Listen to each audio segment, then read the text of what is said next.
Welcome back to the channel, everybody. It's been a minute. Decided to take the summer off, so hopefully that wasn't too annoying. You were able to go through tech videos and figure some stuff out. So this morning, we're gonna drive up to the shop because my turbos for the Explorer showed up. Let's go see them.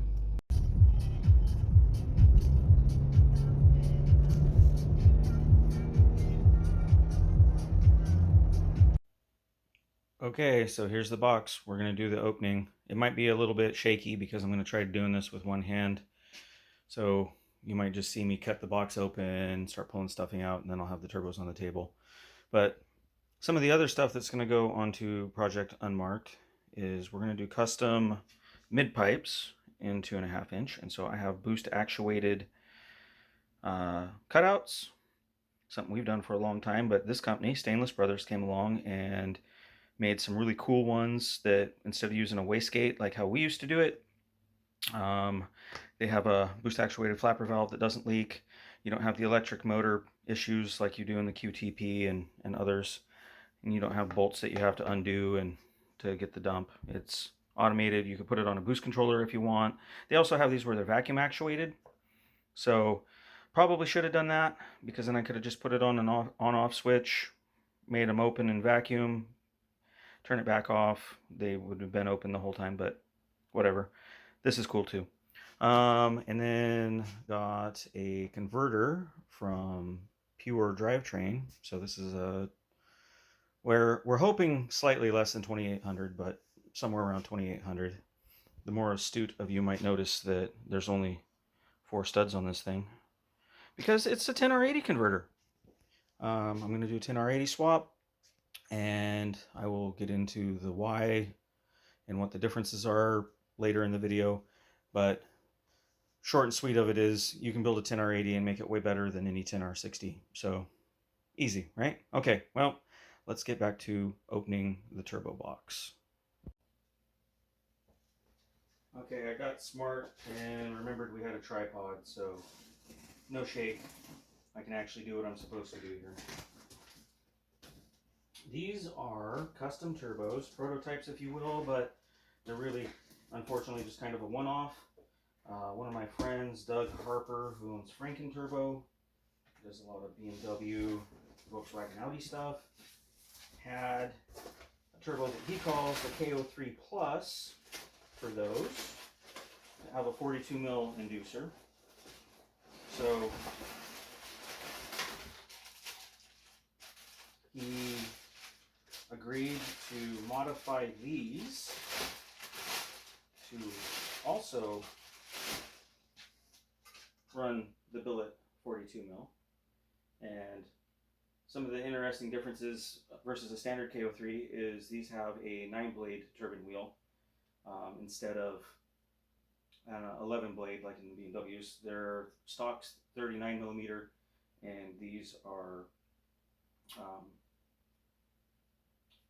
42s, and then extended tip design in the compressor cover. So definitely some interesting mods. As you can see, the inlet very small. Really, it needs opened up a lot to get a good intake on it. So we're going to look into that. Maybe cut this off, weld some 2.5 inch or something to it to make it breathe a little bit better, get a little bit more power. The other side, when we get to that turbo, you'll see that it doesn't have a normal flange, pipe flange like most turbos. It has a weird contraption where it's inset, and it's kind of unique. At any rate, we're gonna run these on the Explorer, see what that does.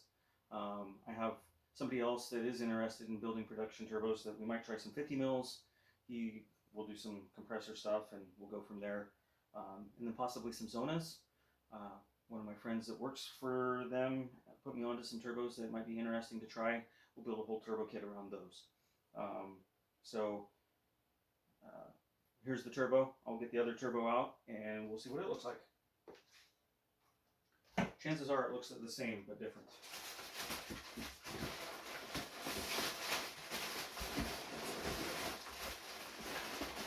It's also in the bottom of the box.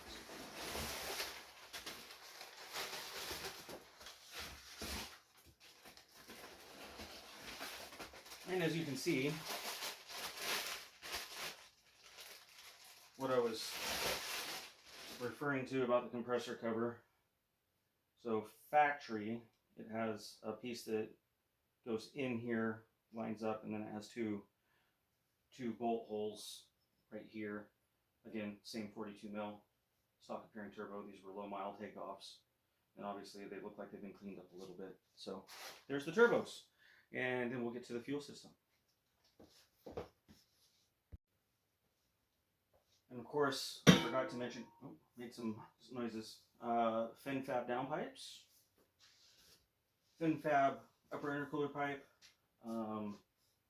One reason that we left it raw, looking for the parts that we're going to put on this here. Something like this. If we need additional fuel beyond big injectors and a big pump, we're going to do port injection. So actually, I'd probably sit more like this down here, but Ross machine dual injector holder.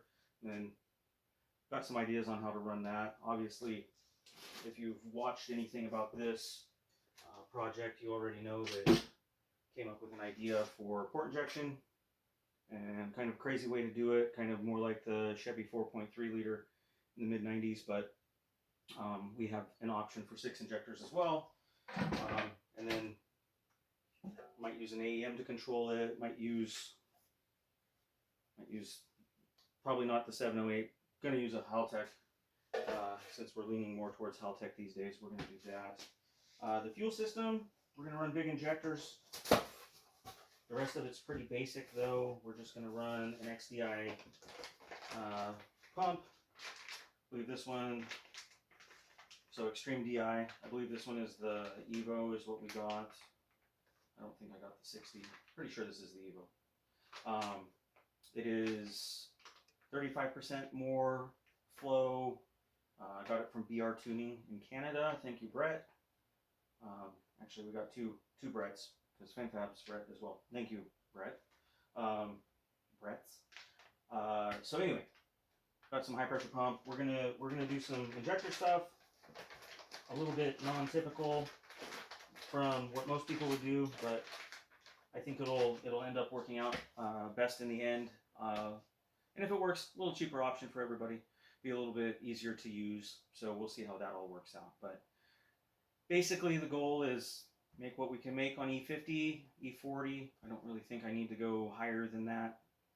If I do want to run E85 or something like that, that's kind of what the port injection is for. But in the end, or when we switch to the Zonas, because the Zonas definitely move some air. But for the time being, that's kind of what we're doing there. So the next portion is we're going to go look at the 10R80, which honestly is kind of boring, but we're going to explain why I'm doing a 10R80 instead of a 10R60 and putting clutches in that. So anyway, let's fast forward to that. Okay, sitting down in here underneath plastic in kind of a really crappy shipping container that I got, but fortunately no damage, is a 10R80 from a 2021 F-150. Has 6,000 miles on it or less, thereabouts anyway. So why am I doing it, and what are some of the main differences? Main difference is you start off with as many clutches as the 10R60 has when you build it. So the E-clutch in a 10R60 only has 4 clutch packs. It gets used in most of the gears. I think all of the odd gears in 6th and 8th. So it definitely gets a workout. There is no upgrade for the F-clutch in the 10R60, which also takes a bunch of hits. So it makes it practical to start with a 10R80 in the beginning. This is a low mile one. For the power that I'm going to make initially, I'm not worried about, doing a super duper build. Suncoast makes upgrades for both. It is true, but this one is starting off better than the 40,000 mile old, probably not maintained before I owned it, 10R60. It does have slight slip problems, especially as the heat builds up. So, I mean, it needs rebuilt anyway, maybe swap all the guts out.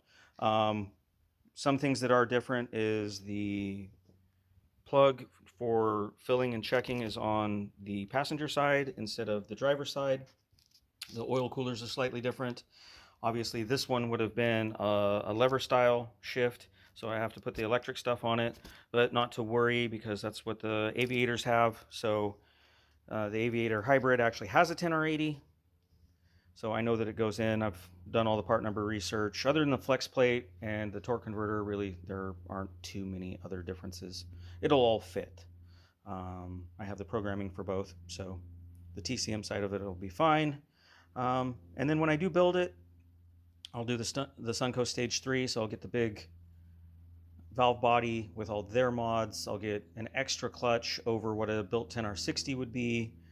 I still get the Raybestos GPZ stuff, and I get upgraded F clutch parts as well. So instead of having 4 discs, I do have an option to get 5. So basically, I am future-proofing the Explorer. Is it ever going to make 1,000 horsepower? Of course not, but I'm future-proofing it to, help extend its life as much as possible. Anyway, guys, I think that pretty much wraps up my unboxing video and some of what I'm going to do in the future with Project Unmarked. If you follow me at all on Facebook, you saw that I pulled the motor out of the Civic. That's because the motor, harness, turbo, ECU, that's all gotten sold. I'm going to do something silly with it. I'm going to put a stock motor back in it, like I did in 2015 and 2016. Go to an alternator again, a Haltech, build a harness, and make it a little bit more usable drag racing. I'm not necessarily going after big records anymore, so turn it back down to 800 horse, see what that does, see how fast we can run, have some fun with it. Anyway, for those of you that were afraid that I was just selling it or had abandoned it, I haven't raced it in 2 years, but realistically, I still have a little bit of love for it. So we're going to make it more street oriented, I guess, and then do IFO stuff. So anyway, quick update on that one as well. Take care, guys. We'll talk to you later.